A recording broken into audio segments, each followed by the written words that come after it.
Welcome to our deep dive into one of history's most fascinating and enduring mysteries, the construction of the Great Pyramids of Giza. Standing as colossal testaments to ancient ingenuity, the pyramids have sparked numerous theories regarding their construction. Today we will explore the prevailing mainstream ideas, as well as some of the intriguing alternative theories, including those proposed by Graham Hancock and others who believe in the influence of ancient civilizations. Let's begin with the mainstream theories. The most widely accepted explanation is that the pyramids were constructed during the 4th dynasty of the Old Kingdom of Egypt, around 2580 to 2560 BC, under the reign of Pharaoh Khufu. According to Egyptologists, the pyramids were built by a large workforce of skilled laborers. These workers were not slaves, but rather paid laborers who worked in rotating shifts. This conclusion is supported by archaeological evidence such as the workers' villages discovered near the pyramids, which include living quarters, bakeries, breweries, and even hospitals. These facilities suggest a well-organized and well-supported workforce. The workers were likely organized into teams and given specific tasks, ensuring efficiency and precision in the construction process. Just south of the Great Pyramid, and on the edge of modern-day Cairo, they uncovered the footprint of an ancient lost city. The remains of streets, barrack-like buildings, bakeries, storage facilities, even what looked like guardhouses, gradually emerged from the sand. Pottery and other artifacts dated it to the 4th dynasty 45 centuries ago, the time the pyramids at Giza were built. Mark estimates that long galleries resembling dormitories could have housed more than 2,000 people. And they were just part of a much larger city that now lies under modern-day Cairo. However, critics of this theory argue that the logistics of managing such a large workforce over several decades would have been extremely challenging. They question the availability of resources and the organizational capacity of the ancient Egyptians to sustain such a large, specialized labor force. Furthermore, some scholars point out that the exact size of the workforce and their living conditions are still a matter of debate, suggesting that the mainstream narrative might oversimplify the complexity of the construction process. An additional belief under the mainstream theory includes that of the transportation of the limestone blocks in the limestone quarries. The limestone blocks used in the construction of the Great Pyramids were quarried locally from the Giza Plateau, and the massive granite blocks were transported from Aswan, located over 800 kilometers away. This incredible feat was likely achieved using a combination of sledges and boats. Recent discoveries, such as the ancient papyrus known as the Diary of Merer, provided detailed accounts on how the stones were transported along the Nile. Workers would load the stones onto wooden boats, navigate them down the river, and then drag them across the desert on sledges. Water was possibly poured in front of the sleds to reduce friction, as suggested by a wall painting discovered in a nearby tomb. This would have made it easier to move the stones across the desert sand. But skeptics of this explanation argue that the methods described in the diary would still require enormous human and material resources. They also highlight that the lack of substantial physical evidence for the exact routes and methods used leaves room for doubt and alternative interpretations. Additionally, the feasibility of transporting such large stones over long distances with the tools and technology available at the time is questioned by some researchers, who believe that the conventional methods might not fully account for the scale of the task. Another mainstream idea for the creation of the pyramids includes the ramp theory.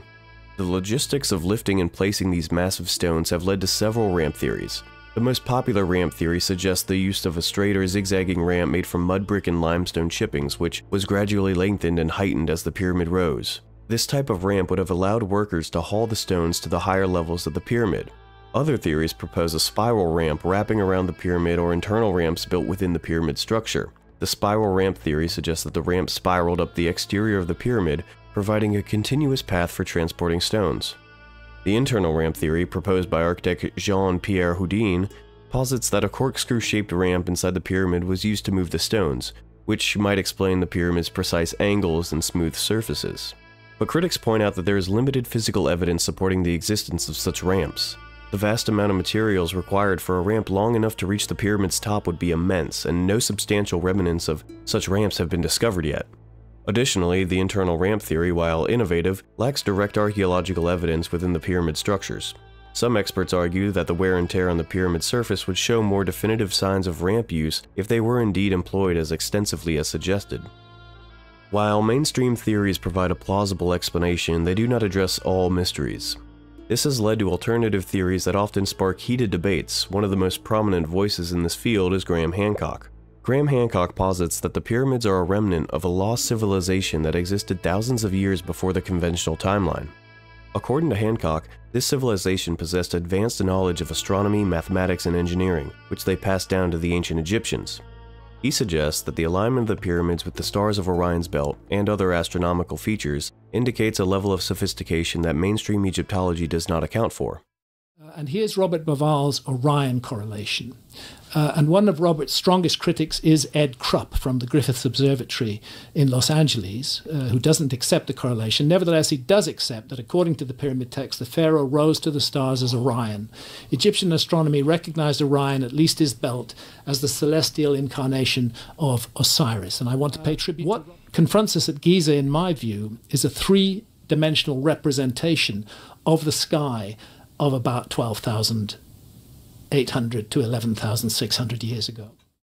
Hancock argues that the precision with which the pyramids align with the cardinal points of the compass and their proportions, which reflect key astronomical constants, cannot be coincidental and must have been the work of a more advanced culture. However, mainstream scholars often criticize Hancock's theories for lacking concrete archaeological evidence. They argue that the alignment with Orion's belt is not as precise as claimed and could be coincidental. Additionally, many of Hancock's claims rely on interpretations of ancient texts and structures that are speculative and not widely accepted by the academic community. Another alternative theory is the water erosion hypothesis proposed by Robert Schoch and supported by Hancock.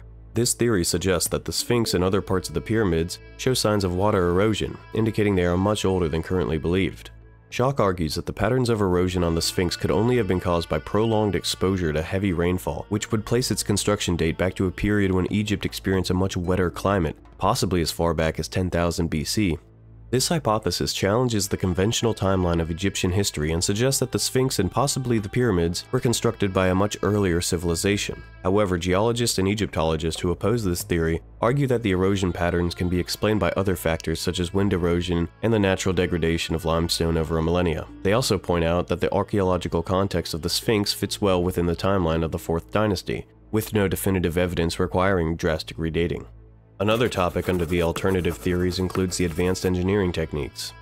Some researchers argue that the precision of the pyramid's construction implies the use of advanced engineering techniques that are not fully understood. These theories often involve speculations about lost technologies or other methods that have not yet been discovered.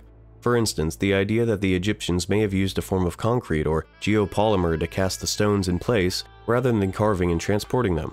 This theory suggests that the ancient builders had knowledge of chemical processes that allowed them to create synthetic stone blocks, which would have been easier to produce and transport.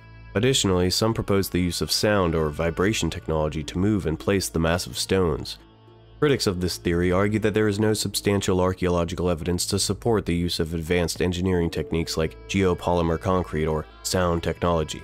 They contend that the tools and methods already discovered, while primitive by modern standards, are sufficient to explain the construction of the pyramids when considering the time and resources available to the ancient Egyptians. The construction of the Great Pyramids remains one of history's greatest enigmas. While mainstream theories provide a logical and evidence-based approach to their construction, alternative theories challenge us to reconsider what we know about ancient civilizations and their capabilities. Whether you lean towards the established explanations or find alternative theories compelling, the Great Pyramids continue to inspire awe and curiosity.